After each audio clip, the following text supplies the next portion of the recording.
Welcome to our presentation, Seamless Workflow from e-motor concept studies with AVL e-motor tool to inverter tests on inverter test systems. The picture shows a prototype of an automotive inverter. The development process of an automotive inverter traditionally goes from mill to hill and then directly to an e-motor testbed. A relatively new approach are dedicated inverter testbeds, which are also called power hardware in the loop. Battery as well as the electric motor are emulated.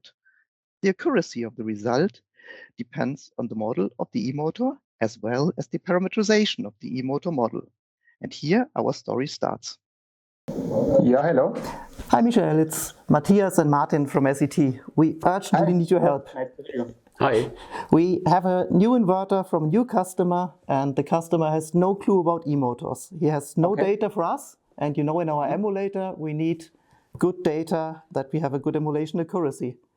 We only have some rough data like 500 Newton meters of continuous torque, 3000 RPM rated speed, 600 volt DC link, and 5 pole pairs. And this for us is not sufficient to do the parameterization. Do you have any idea what we could do? This would be definitely sufficient for this task. I could generate you with our dedicated electric machine tool let's say, design concept of that specific machine. And I could send you then a data set with the parameters that you will further then basically need for testing. How long would it take? Can you make it in several days? No, it's approximately 20 to 30 minutes, let's say.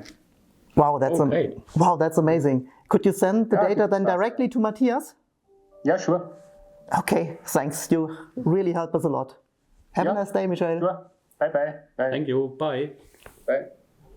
So I will generate now the dataset which we have previously discussed with my colleagues from Germany during our core.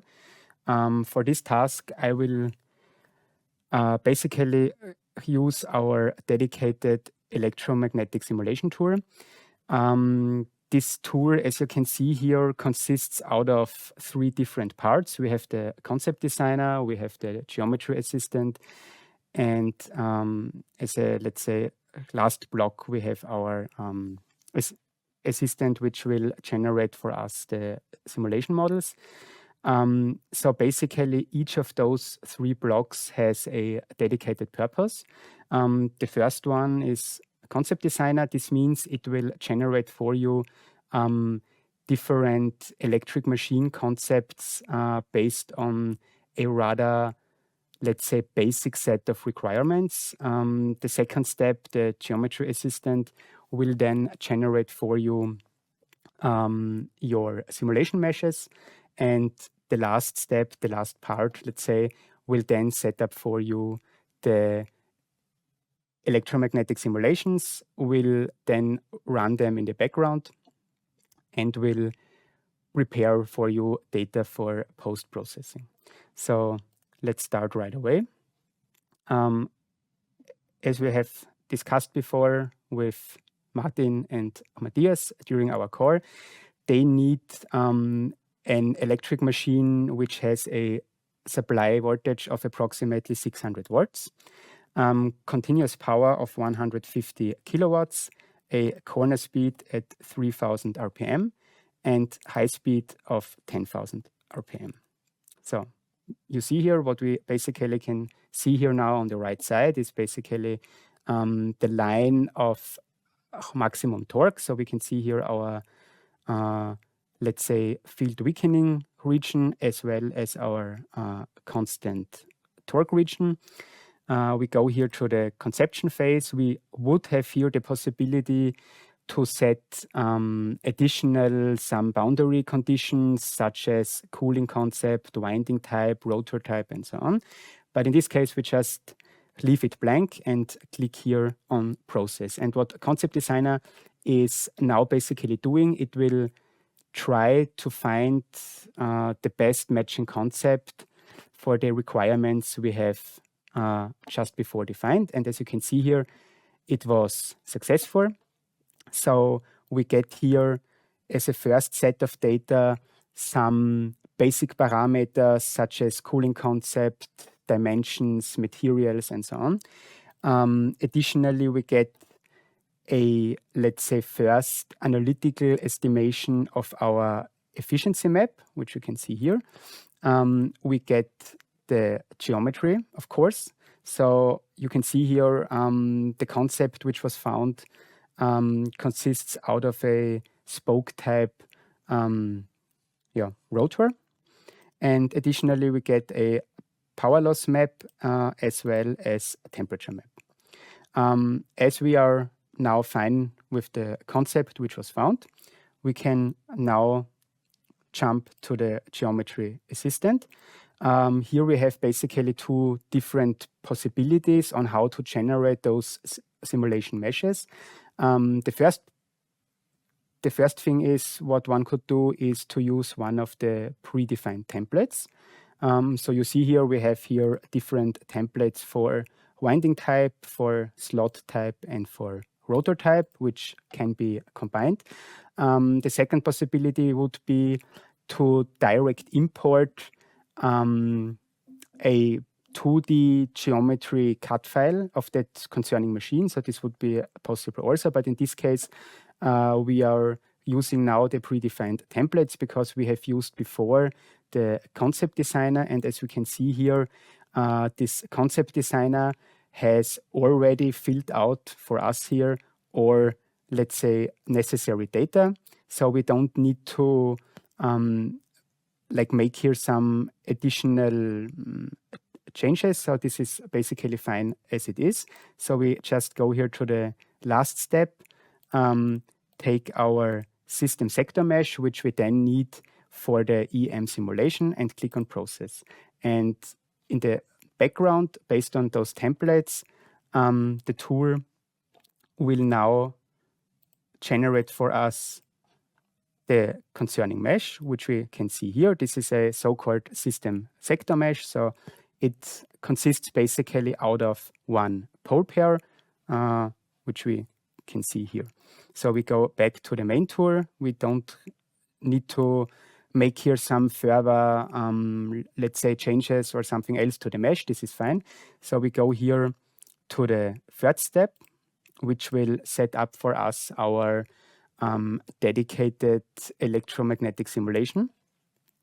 So we take here our saturated 2D fundamental wave model. We click here on Add Model. We get it here. And again, you can see here that basically all necessary data is already filled in, which is good. And additionally, we have to check here this checkbox, because this will now generate a data set concerning out of the flux linkage in D and Q axis, sampled over the currents in D and Q axis. And this is basically exactly the data set which then now my colleagues from Germany will basically need for their testing. So I will check this and I click here on process. And what is basically happening now is that the assistant will take data from concept designer. It will take the previously generated simulation mesh. It will parse it together. It will set up the dedicated electromagnetic simulation. It will generate the case table. It will in the background then run those cases. And in the last step, in the post-processing, it will then generate the data which I can then send to my colleagues.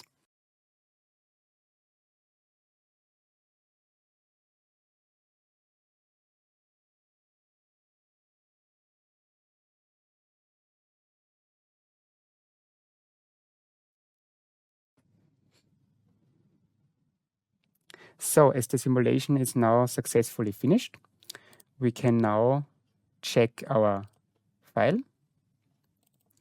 So we go here in the simulation directory, and under models, we can see now the concerning folder. We will open it. So as I have basically said before, The file contains, on the one hand side, some rather basic machine data. We get here the sampling of the current axis in D. We get the sampling of the current axis in Q axis. And basically sampled over this data, we get now our flux linkage again in D and Q axis. So this looks fine. We can close the file.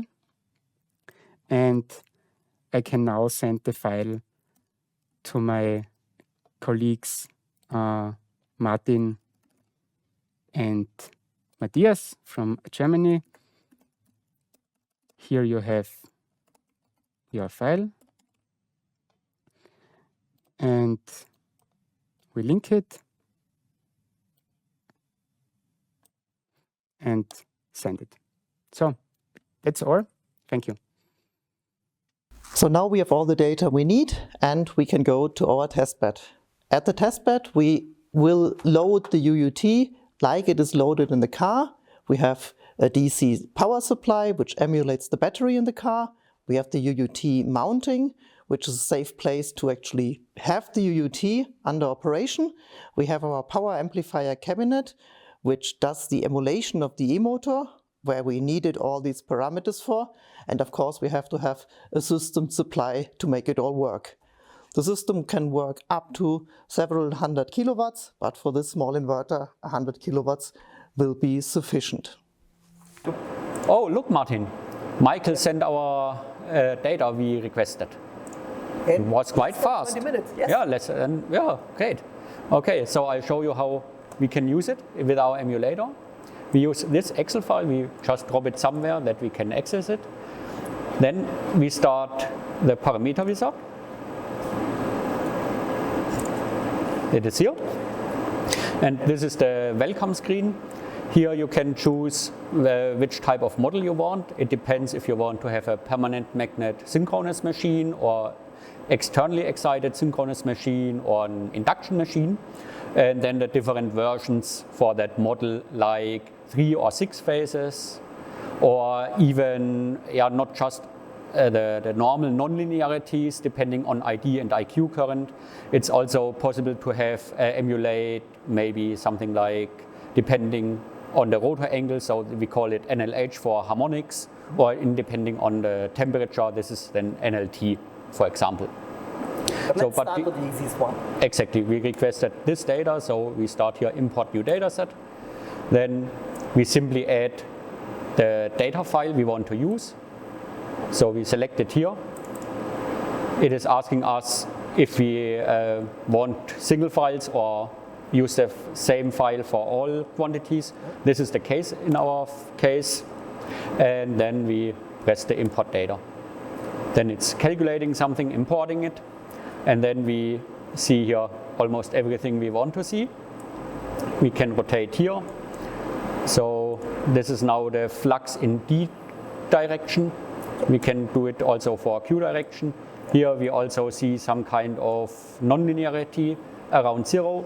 The gradient is lower for the flux, is higher for the flux and lower for the for higher currents it is lower.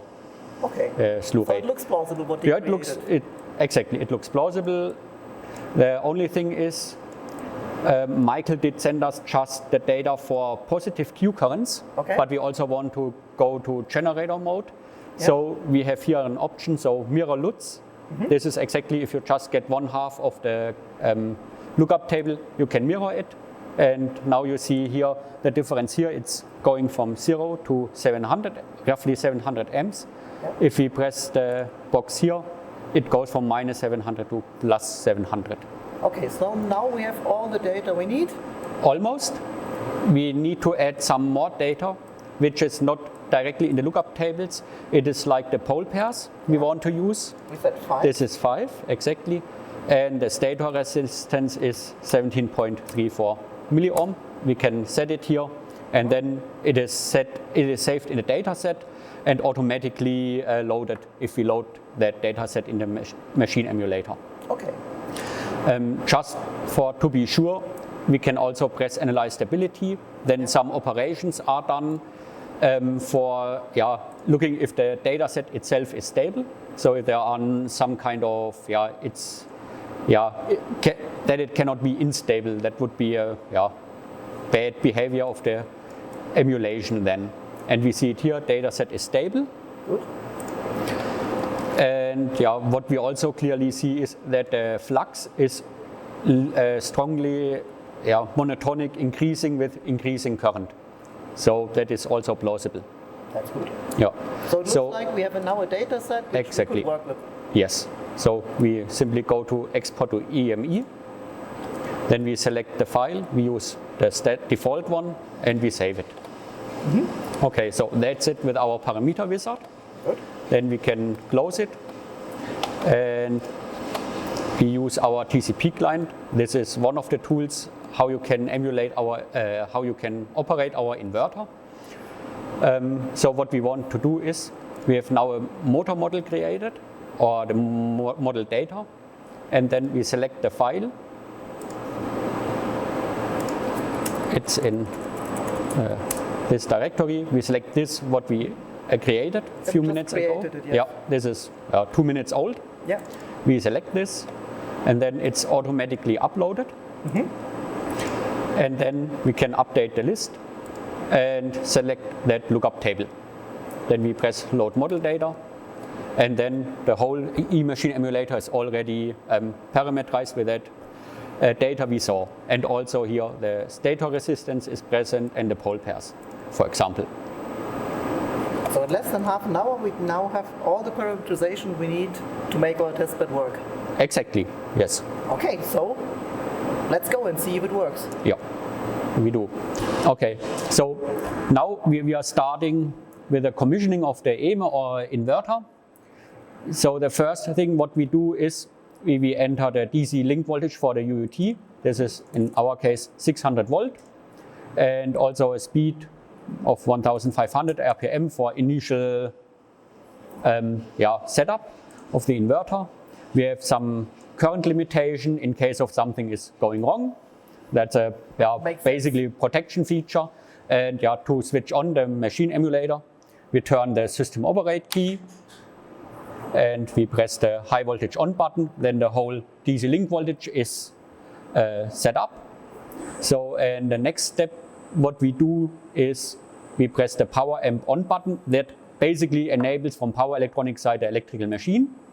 So to say so, the electrical machine is running. And the inverter sees the same as you would see in the car if he's connected to an e-motor. Exactly. Running now, at 1500 RPM. Exactly. So what I'm doing now is I enable now the UUT. Now UUT is switching. And we start with some torque, maybe 15 Newton meters. And now what we see here is we have here the electrical torque. Mm-hmm. We see also some power, active power and reactive power. We can see the cosinus phi and also the ID and IQ currents. So what I suggest, we start by making some stationary tests with a ramp for the torque. Mm-hmm. So I first go from 15 Newton meter to minus 415 Newton meter in 100 Newton meter steps. So I start. So these are now minus 15 Newton meters. Minus 150 Newton meters, minus 250 Newton meters, minus 350 Newton meters, and minus 450 Newton meters. And now I'm going up. Yeah, and you see here that the cosinus phi actually changes because this is one thing we actually emulate. We emulate the behavior of the electric machine and the calculated cosinus phi. We see the changes there, and the data set looks plausible to me. Yeah, looks plausible, is stable. And also inverter has no, let's say, malfunctions or oscillation for the control. So looks quite good. So I proceed. I go to now minus 250 Newton meters, minus 150 Newton meters, minus 50 Newton meters. But this was regenerative braking in the car. Exactly. This is similar to braking. We see this also at the active power. This is now negative, which means power is coming from the e-motor or machine emulator to the inverter. It works as a generator. Exactly. Yeah. And now we go to acceleration mode or motor mode. Now we see this is from minus 15 Newton meters to plus 15 Newton meters. We have now something like 8 kilowatts, and I go up the ramp to 150, 250, 350, and 450 Newton meters. So now we see we have, for example, here a power for roughly 75 kilowatts. Yeah, makes absolutely sense. Yeah. So then we can shut down. So all the data set in the inverter seems to be fitting to the data set we have for the e-motor emulator. Yeah, seems valid, no oscillations. This is what you would see if it's really big difference between inverter and e-machine emulator. Okay. Yeah. Now let's have a look what the inverter really can do. Can we do some real step responses? Yes, big steps. Big steps. Yes, of course. Okay, so we wanted to do some really fast measurements with the inverter, what it is capable of. Yeah. So this is our signal scope here. What we see in the upper screenshot or upper view, we see the actual torque. And at the lower plot, we see the D and Q currents. Now we have roughly 70 amps plus Q current and minus 20 amps D current. And roughly 100 Newton meters torque. Exactly, yes. And it's a really fast measurement. We have here now a time scale of 500 microseconds per division. So the total time span is 5 milliseconds in this case. And what this scope also has as functionality is some kind of trigger. Yeah. So 5 microseconds should be enough for a full step. Yeah, let's see. 5 milliseconds is enough for a full step. So I go to our starting torque minus 500 Newton meters. Now I make the trigger active. I go to plus 500 Newton meters now, and we see it triggered. Yeah. And what we see here, we started at minus 500 Newton meters, and then 1, 2, 3, 4, roughly 5 divisions later, we are at a plus 500 Newton meter torque.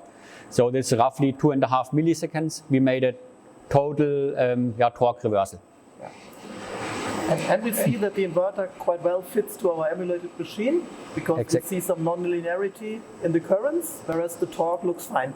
Exactly. We still see no kind of oscillations, and it's well matched, the inverter to the machine.